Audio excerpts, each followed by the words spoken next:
Hello दोस्तों, आशा करते हैं आप लोग बहुत अच्छे होंगे। द परफेक्ट स्टडी में आप सभी लोगों का स्वागत है। बीएड थर्ड सेमेस्टर की क्लास चल रही है और पेपर सेकंड को हम लोग अभी फिलहाल डिस्कस कर रहे हैं, जिसका नाम क्या है तो लिंग, विद्यालय और समाज, यानी जेंडर, स्कूल एंड सोसाइटी आपके पेपर सेकंड का नाम है। तो पूरी क्लास को बहुत अच्छे से देखेगा। ये आज क्लास नंबर 6 हम लोग डिस्कस करने जा रहे हैं। इसके पहले 5 क्लास डिस्कस कर ली हैं, उन क्लासेस को नहीं देखे हैं तो आप लोग द परफेक्ट स्टडी के प्लेलिस्ट वाले ऑप्शन में जाके उन क्लास को बिल्कुल अच्छे से कवर कर लीजिए। चलिए, आज का जो हम लोग चैप्टर कवर किए हैं, जो टॉपिक कवर किए हैं, वो है फैमिली। बिल्कुल अच्छे से हम लोग फैमिली को समझेंगे, इसको लैंगिक समानता में इसकी भूमिका को समझेंगे, इसके एक तरीके से इसके कितने प्रकार होते हैं, इनकी विशेषताओं को समझेंगे। तो एक एक पॉइंट को समझेंगे। बस आप शांति के साथ, पेशेंस के साथ पूरी क्लास में बने रहिएगा। और हाँ, वीर बहादुर सिंह पूर्वांचल यूनिवर्सिटी हो गई, महाराजा सुहेलदेव स्टेट यूनिवर्सिटी हो गई, या फिर किसी अन्य यूनिवर्सिटी से भी आप बीएड कर रहे हैं और आपकी सिलेबस का पार्ट है जेंडर, स्कूल एंड सोसाइटी, तो पूरी क्लास को बहुत अच्छे से देख सकते हैं, समझ सकते हैं। आपका सब कॉन्सेप्ट बिल्ड करने का मैं प्रयास करूंगा। ठीक है, चलिए।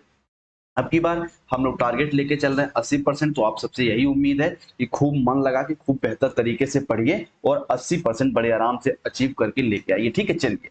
आइए परिवार से क्लास को शुरुआत करते हैं। सबसे पहले देखिए, बहुत ध्यान से मेरी बात को सुनिएगा।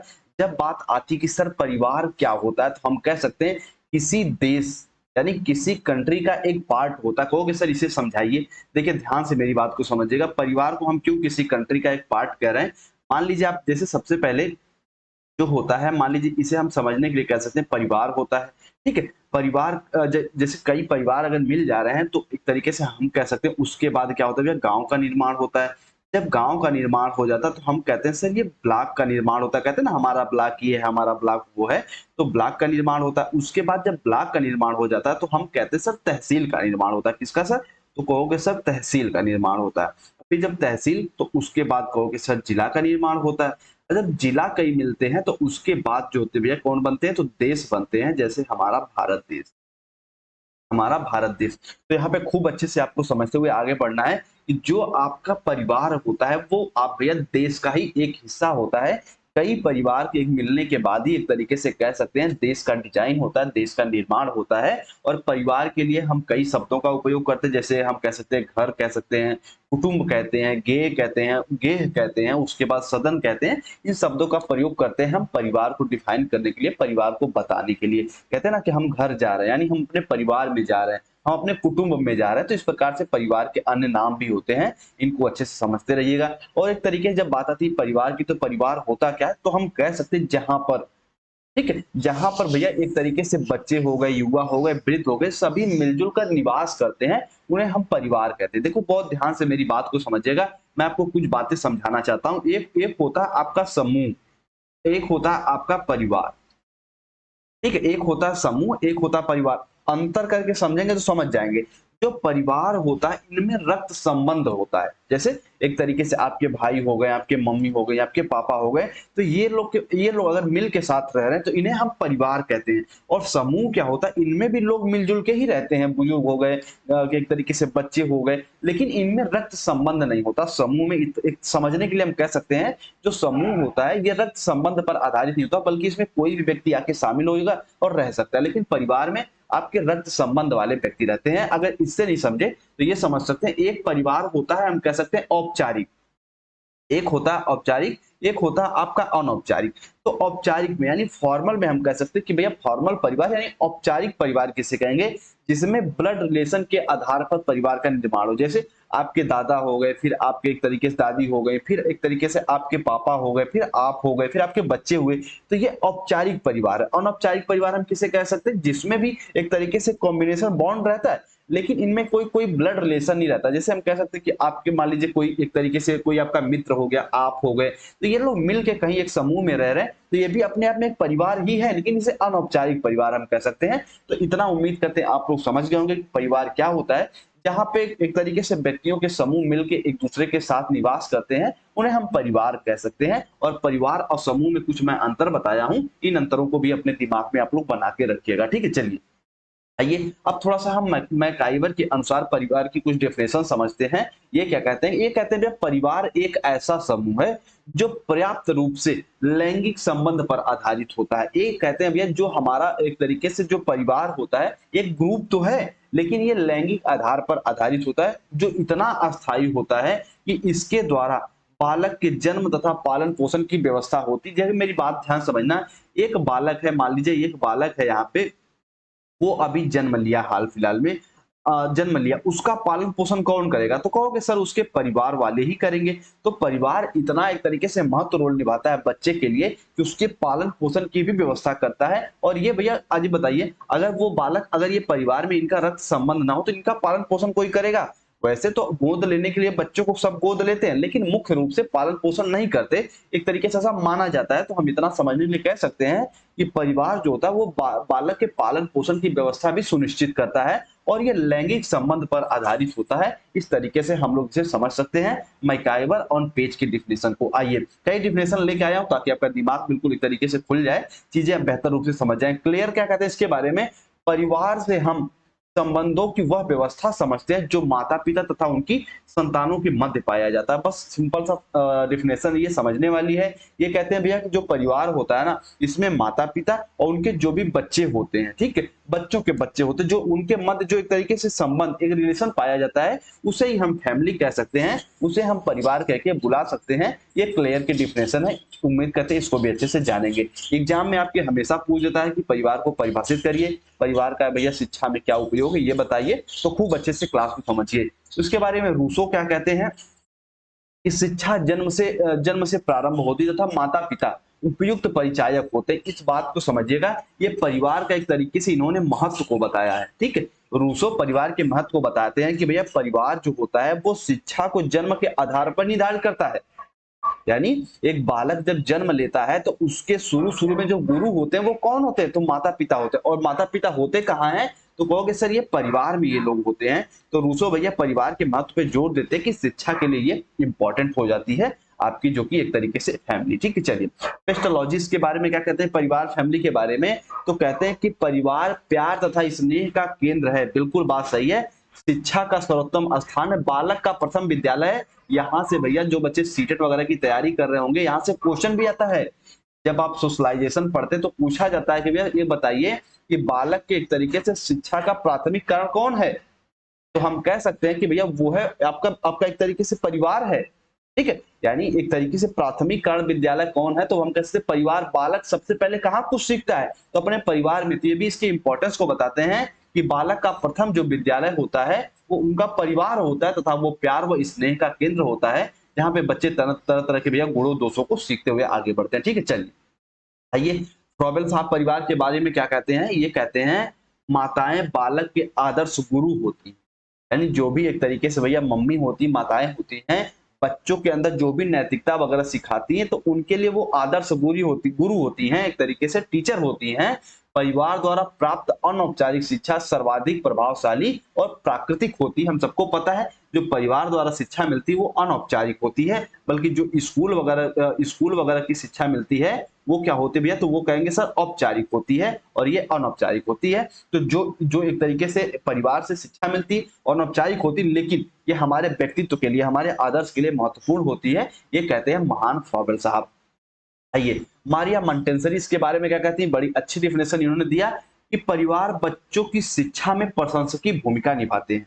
यानी ये एजुकेशन के महत्व को बताती है परिवार से संबंध करके कि भैया बालक सबसे पहले, हम अभी ऊपर पढ़े कि अपने परिवार से जो कुछ भी सीखता है सर्वप्रथम, तो ये कहती है कि शिक्षा में प्रशंसकीय भूमिका, यानी उसके बेस को तैयार करता है फैमिली। तो मारिया मोंटेसरी की डिफिनेशन आपके दिमाग में होनी चाहिए कि परिवार जो होता है बच्चों की शिक्षा में प्रशंसनीय की भूमिका निभाते हैं, एक तरीके से उनके बेस का निर्माण करते हैं ताकि वो अपने आगे भावी जीवन की तैयारी और अच्छे से सुनिश्चित कर पाए। तो इस डिफिनेशन को भी अपने दिमाग में अच्छे से बना के रखिएगा। और एक बात मेरी बात को समझिए, अभी हम लोग परिवार को समझे हैं, उम्मीद करते हैं परिवार की डेफिनेशन को समझे होंगे, परिवार का अर्थ समझ गए होंगे। तो हम कह सकते हैं परिवार एक ऐसा समूह है जिसमें हम ब्लड के आधार पर, यानी ब्लड रिलेशन के आधार पर बच्चे या फिर बड़े बुजुर्ग या फिर एक तरीके से माता पिता के बच्चे मिलजुल के एक निवास पे, एक स्थान पे रहते हैं, तो उन्हें हम परिवार कहते हैं, उसे फैमिली कहते हैं। और मैं ये थोड़ा सा आपको ये क्वेश्चन भी बता दिया कि तरीके से कई परिवार को मिलने के बाद गांव का निर्माण होता है, और फिर कई गांव के निर्माण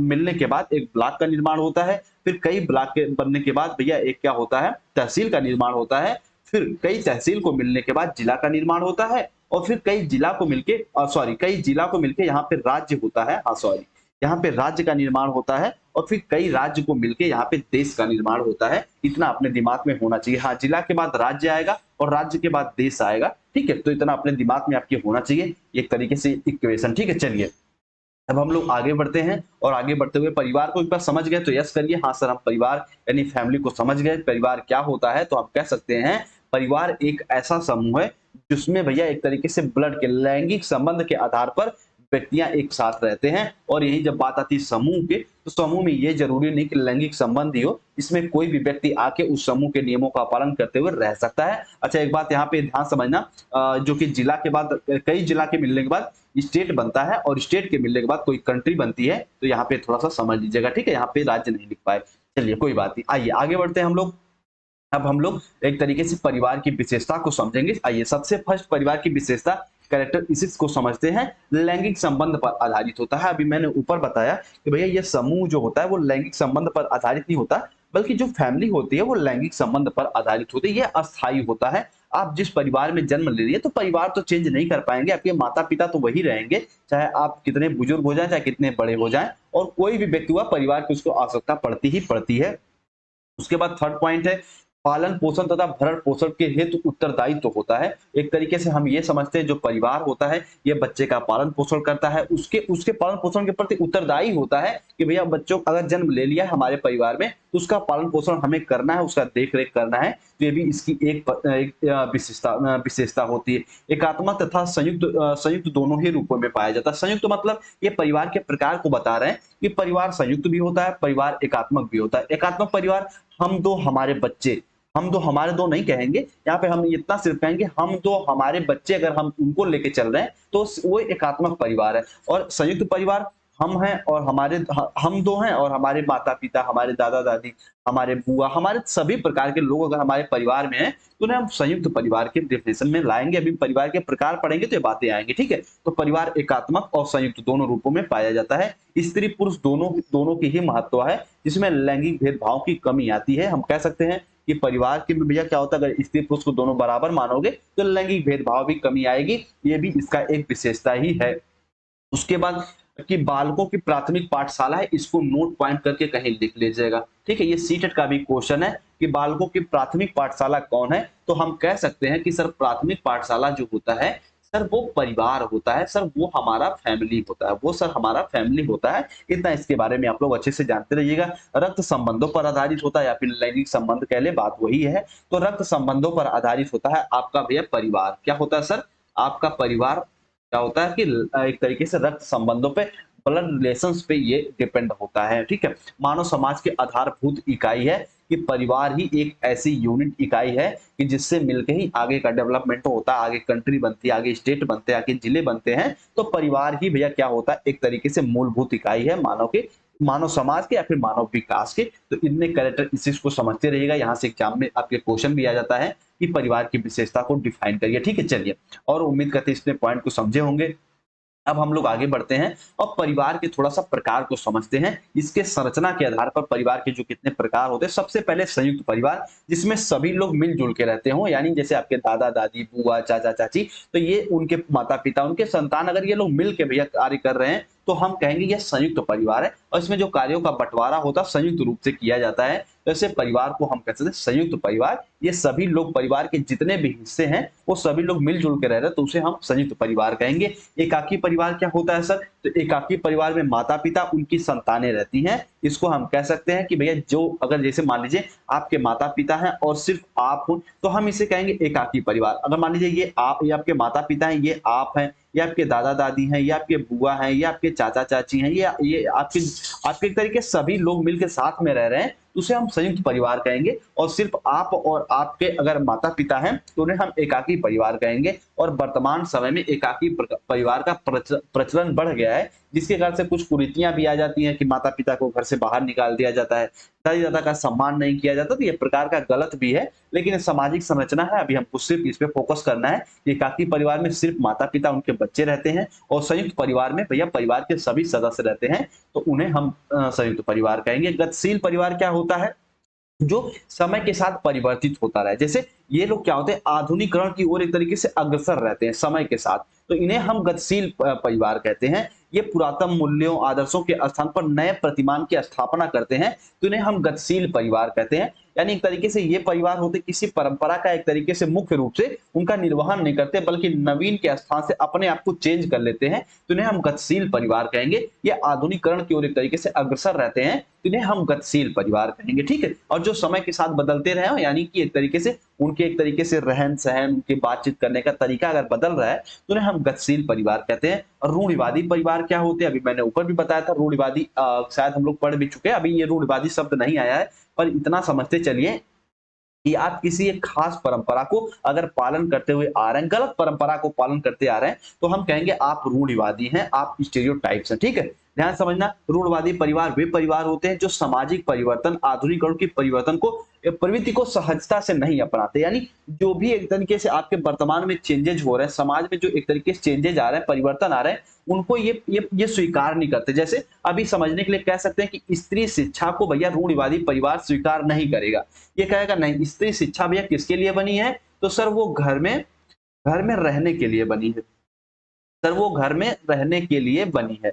सर वो घर में रहने के लिए बनी, तो हम इसे कहेंगे रूढ़वादी परिवार, जो यानी एक तरीके से जो परंपरा, जो एक तरीके से गलत परंपरा करी एक तरीके से जो भूमिकाओं का निर्वहन करते हुए आ रहे हैं, उन्हें हम रूढ़वादी परिवार कहते हैं। तो इतना आपके दिमाग में होना चाहिए। परिवार के मुख्यतः 4 प्रकार हम लोग डिस्कस किए हैं। संयुक्त परिवार, जिसमें भैया सभी लोग मिलजुल के रहें। एकाकी परिवार, इसमें माता पिता उनके संतानें रहती है, तो एकाकी परिवार कहते हैं। गतिशील परिवार, जो वर्तमान में जो स्थिति उसके अनुसार अपने आप को चेंज कर ले, तो इसे गतिशील परिवार कहते हैं। और रूढ़वादी परिवार वो होते हैं जो भैया समाज में परिवर्तन तो आ रहा है, लेकिन अपने परिवार में वो बदलाव नहीं ला रहे हैं। यानी वो आधुनिकरण को अच्छे से एक तरीके से अडॉप्ट नहीं कर रहे हैं, एक तरीके से उन्हें एक तरीके से आत्मार्पित नहीं कर रहे हैं, तो उन्हें हम कह सकते हैं ये रूढ़वादी परिवार है। तो इनको अच्छे से आप लोग समझते रहिएगा, ठीक है। चलिए, इतने परिवार को समझ लिए, अब हम लोग आगे बढ़ेंगे और परिवार के महत्व को समझेंगे, इसके कार्य को समझेंगे, और इसको नोट पॉइंट कर लीजिएगा, इंपॉर्टेंट है ये भैया। यहाँ से क्वेश्चन आता है कि परिवार के महत्व व कार्यों की विवेचना करिए। तो देखिए, दुनिया का कोई व्यक्ति हो, चाहे कितना सक्षम हो, चाहे कितना बड़ा क्यों ना हो,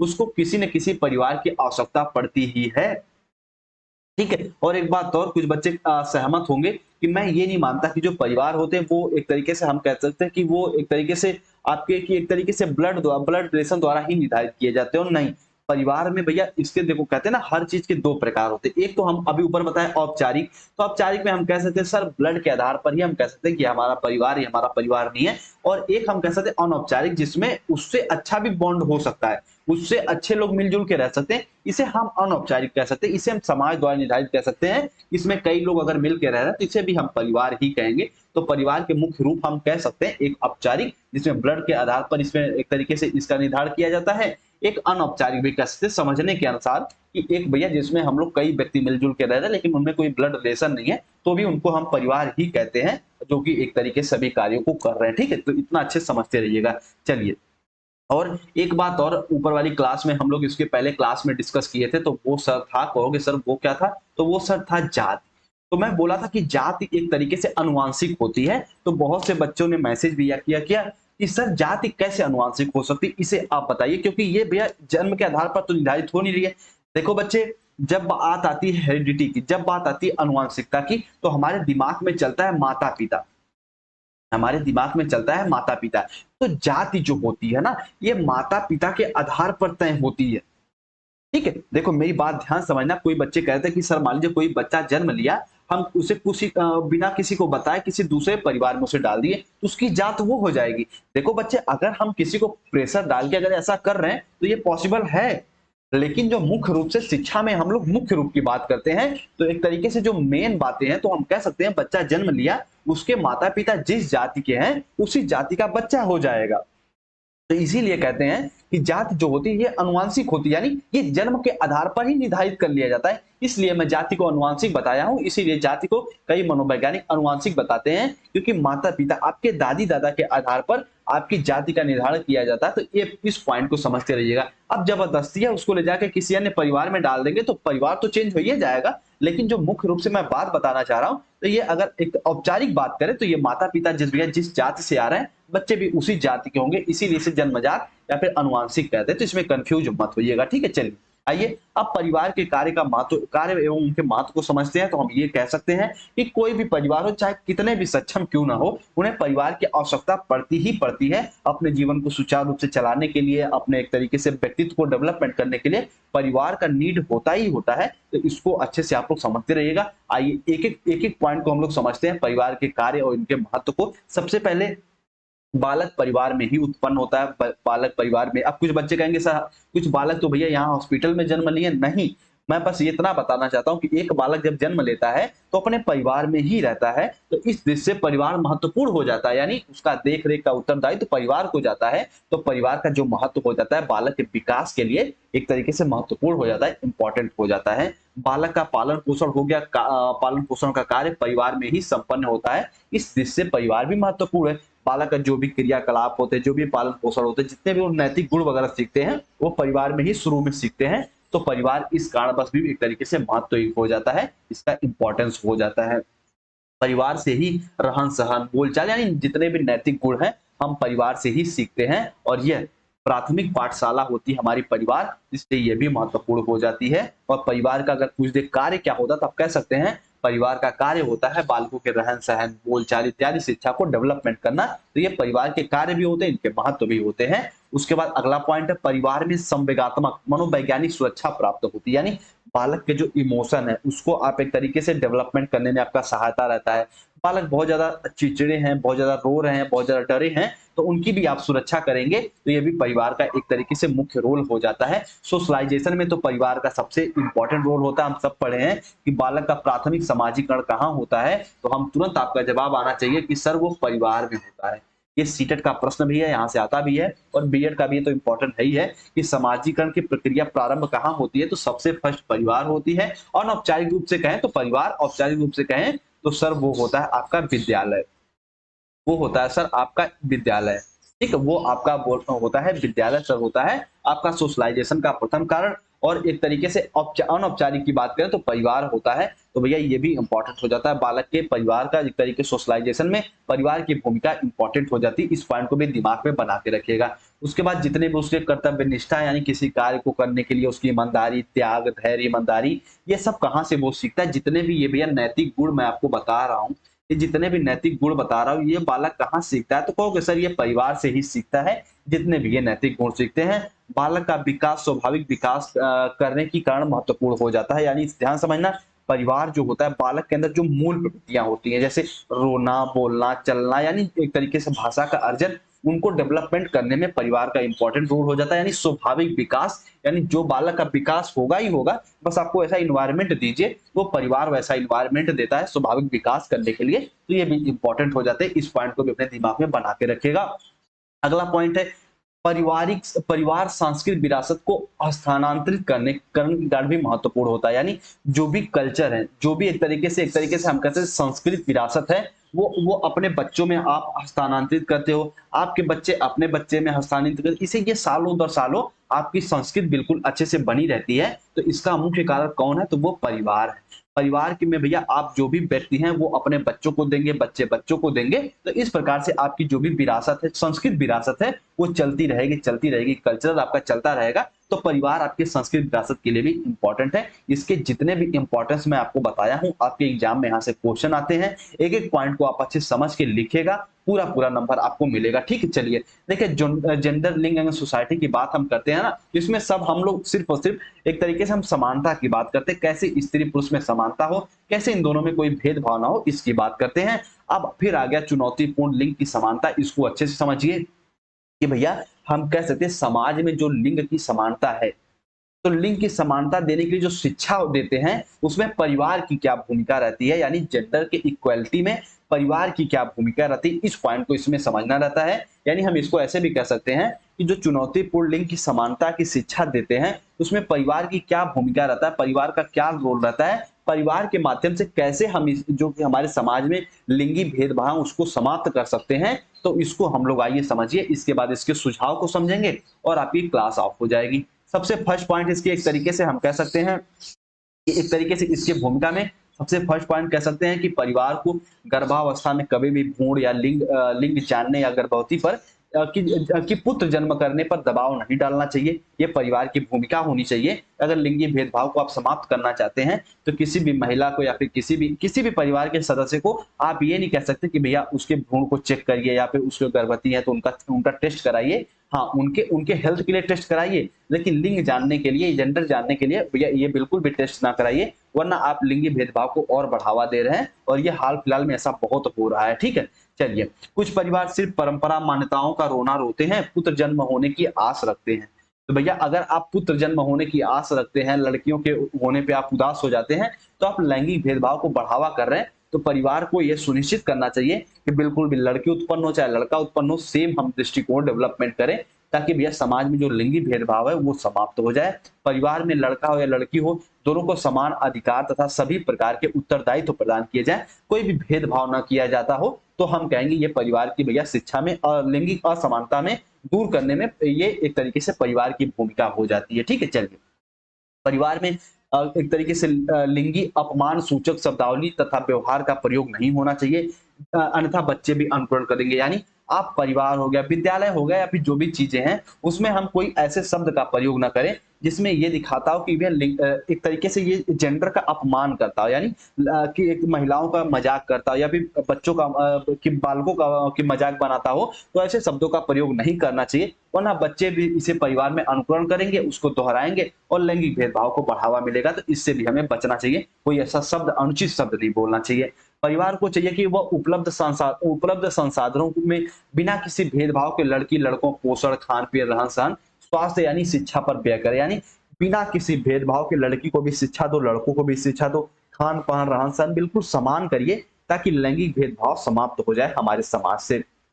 अगला पॉइंट इंपॉर्टेंट है, यहां से क्वेश्चन आते हैं। मैं चाहता तो 5 पॉइंट ही लेके समाप्त कर देता, लेकिन नहीं, जितने पॉइंट आप अगर आपके दिमाग में बना रहेगा तो एग्जाम में लिखने में आसानी होगी। क्या पता कोई पॉइंट मिस हो जाए, कोई पॉइंट याद आ जाए, तो इसीलिए मैं इतने पॉइंटों को लेता हूं। पारिवारिक कार्यक्रम में बालिकाओं की भागीदारी सुनिश्चित कर लीजिए। ठीक है, और एक तरीके से अगर आप परिवार में, देखो ध्यान से मेरी बात सुनना, जितने भी कोई कार्यक्रम हो रहे हैं, अगर बालिकाओं को चढ़ बढ़ कर हिस्सा लेने का मौका देंगे, तो ये जो हमारे समाज में लैंगिक रूढ़िबद्धता की सोच है ना, एक तरीके से ये टूटेगी।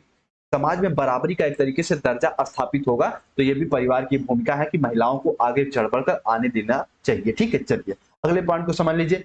परिवार को चाहिए कि वह बालिकाओं को विद्यालयीकरण, ठीक है, विद्यालयीकरण तथा उनको समाजीकरण को प्रोत्साहित करे, समाज में जाने दे, समाज के व्यक्तियों से बातचीत करने दे, विद्यालय जाने के लिए उनको प्रोत्साहित करे, स्कूली शिक्षा उन्हें दे। तो ये भी इंपॉर्टेंट हो जाता है, परिवार की ये भी भूमिका होनी चाहिए, क्योंकि देखो परिवार ये सुनिश्चित कर सकता है कि कोई बच्ची कितना और कैसे पढ़ेगी। तो परिवार जागरूक होगा तो बालकों, बच्चियों का भैया स्कूलीकरण भी होगा और उनका समाजीकरण भी होगा। तो ये भी इंपॉर्टेंट है, अब एग्जाम में ये भी आप लोग लिख सकते हैं समझने के लिए।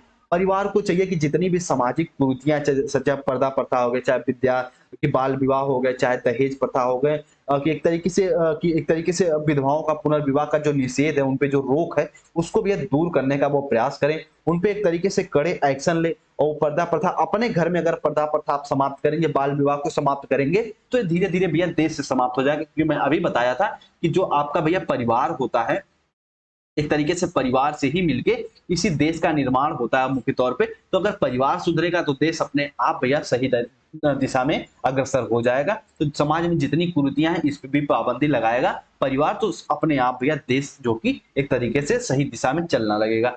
प्रौढ़ शिक्षा में परिवार के लोगों को सहयोग प्रदान करना चाहिए और आगे बढ़कर इसे ग्रहण करना चाहिए, जिससे जागरूक हो सके। ध्यान समझना, प्रौढ़ शिक्षा क्या होती है?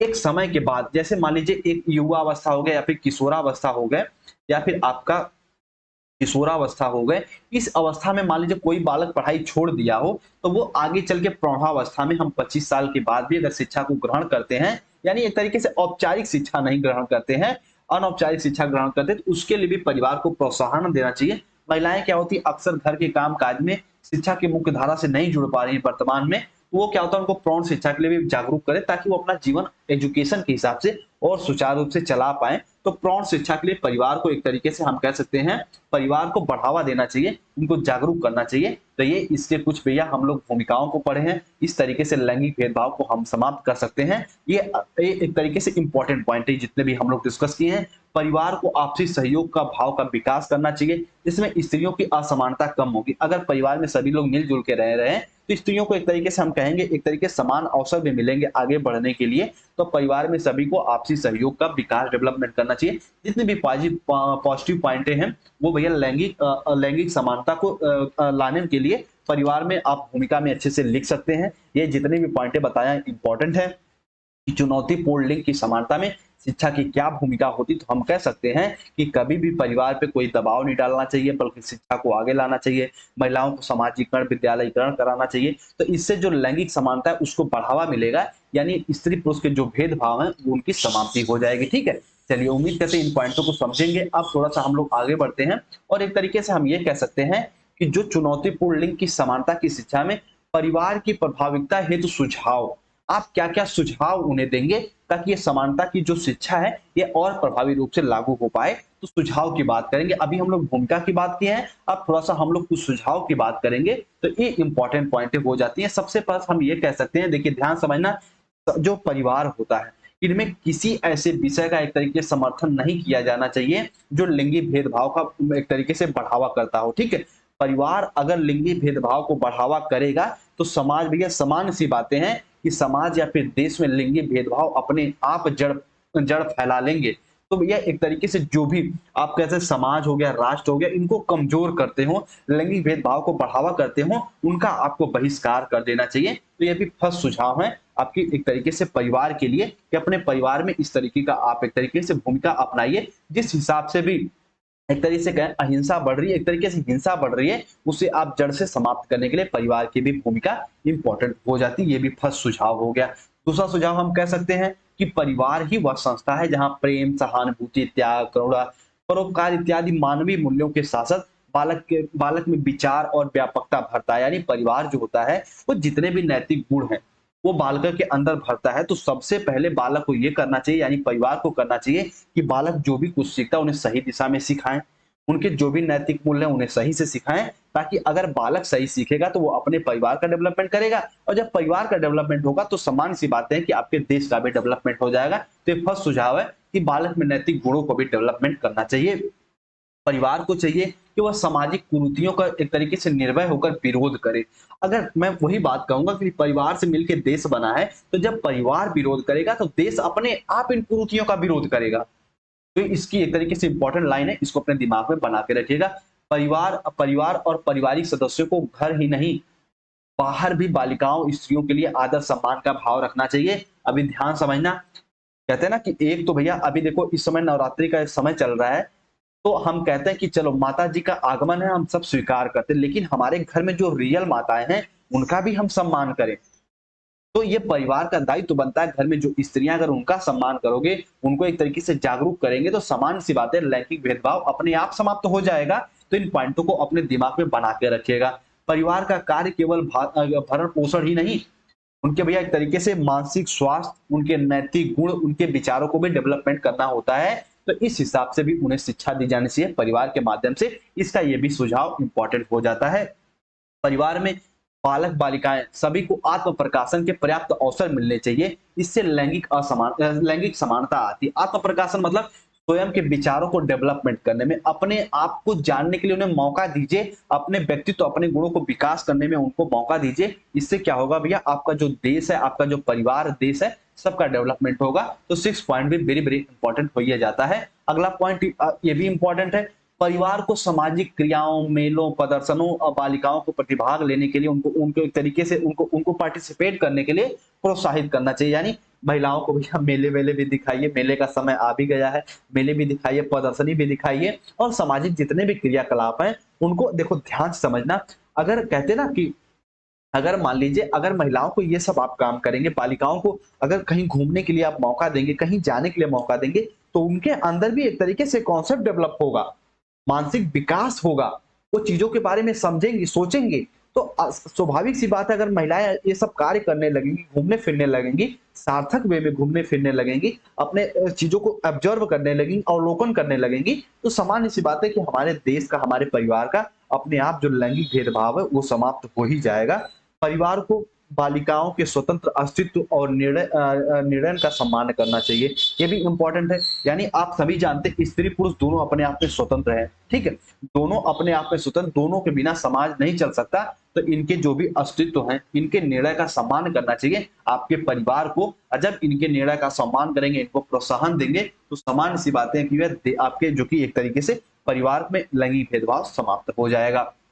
अगला पॉइंट भी समझ लीजिए, परिवार को चाहिए कि वह बालिकाओं को विशिष्ट रुचियों के अनुरूप उनकी शिक्षा की व्यवस्था करे। ये तो भैया सभी फैमिली वाले को चाहिए, ये सभी परिवार को। अगर भैया कोई भी गर्ल्स है, कोई भी बालिका है, अगर वो साइंस पढ़ना चाहती हैं, उस हिसाब से उनको पढ़ाइए। अगर कोई बालिका अगर गृह विज्ञान लेना चाहती है, उन्हें गृह विज्ञान, कोई सिलाई सीखना चाहती, यानी उनको किसी एक पे बर्डन मत डालिए कि आप लड़की हो तो सिलाई ही सीखो, आप लड़की हो तो होम साइंस ही लो। नहीं, अगर वो मैथमेटिक्स पढ़ना चाहती, मैथमेटिक्स भी पढ़े। तो कहने का मतलब है कि परिवार को सुनिश्चित करना चाहिए कि भैया जो भी उनकी रुचियां हैं, उनके अनुसार उनको शिक्षा व्यवस्था प्रदान करिए। ठीक है, उम्मीद करते हैं परिवार को पूरा अच्छे से खंगाले होंगे। एक पॉइंट समझते हुए आगे बढ़िए। परिवार को चाहिए कि वे बालिकाओं की शिक्षा व्यवस्था की एक तरीके से सुनिश्चित करें, सभी को विद्यालयीकरण करें, सभी को एक तरीके से एजुकेशन दीजिए, ताकि वो चीजें तर्क वितर्क कर सके, वो समाज में अपने अपने जो भी भागीदारी है उनको मांग सके। तो ये भी महिलाओं का एक तरीके से भैया समाज में इनकी व्यवस्था की जानी चाहिए, तो लैंगिक असमानता बिल्कुल ऐसे से दूर हो जाएगी। ठीक है, चलिए उम्मीद करते हैं आप लोग परिवार को खूब बेहतर तरीके से समझे होंगे। द परफेक्ट टीचरी पे जुड़े रहने के लिए आप सभी का आभार व्यक्त करता हूं मैं। और एक बात और, बिल्कुल घबराया मत करिए, बिल्कुल थोड़ा-सा पेशेंस बना के रखा करिए। ये चीज़ें थोड़ा-सा ना, कहते हैं ना कि देखो बीएड में कुछ चीज़ें ऐसी होती हैं जो आप पहले से जानते होते हैं। परिवार के बारे में हम सब परिवार में पैदा हुए हैं, परिवार को जाने हैं। बस कहते हैं ना, टीचर अभी के वर्तमान रूप में एक सहयोगी होता है सिर्फ आपका। ठीक है? तो मैं एक सहयोगी कर रहा हूँ, एक सहयोग के रूप में आपका कार्य कर रहा हूँ कि परिवार से संबंधित कुछ तथ्य आपके सामने ला दिया। अब आपके दिमाग में रिकॉल हो गया, जितनी चीजें हैं बिल्कुल एक तरीके से ऑर्गेनाइज हो गई, संगठित हो गई, तो एग्जाम में आप लिख पाएंगे। ठीक है? इसमें कुछ विशेष समझाने वाला नहीं था परिवार को लेके, लेकिन जितने पॉइंट हम लोग डिस्कस किए हैं, आपके अंदर अगर कॉन्सेप्ट डेवलप हो गया तो आप बेहतर तरीके से समझ पाएंगे। ठीक है, चलिए अगर क्लास अच्छी लगी हो तो लाइक वाइक भी कर सकते हैं, और हाँ, द परफेक्ट शरीफ पे नए हैं तो जुड़ जाइए। और एक बात और, आप लोग क्लास अपने जो कि आपने जितने भी फ्रेंड सर्कल हैं, जितने भी ग्रुप वगैरह हैं, उनमें शेयर कर दिया करिए। देखिए, एक कहते हैं ना, माता-पिता का जो एक तरीके से माता-पिता का जिस पे डिपेंड रहते हैं, वो उनके उनके उनके बच्चे होते हैं। आखिरी आखिरी इच्छा जो होती है, वो खुशी होती है, उनके बच्चों का डेवलपमेंट होता है। तो भैया कोई टीचर है, उनकी भी आखिरी इच्छा होती है कि उनके बच्चे डेवलपमेंट करें, तो उनकी जो उम्मीद होती है वो स्टूडेंट होते हैं। मैं सीधे-सीधे कह रहा हूँ, तो ध्यान समझना। तो आपका भी दायित्व बनता है, अगर क्लासेस चल रही हैं तो आप टेलीग्राम से जुड़ जाइए, अपने फ्रेंडों तक क्लास को शेयर किया करिए।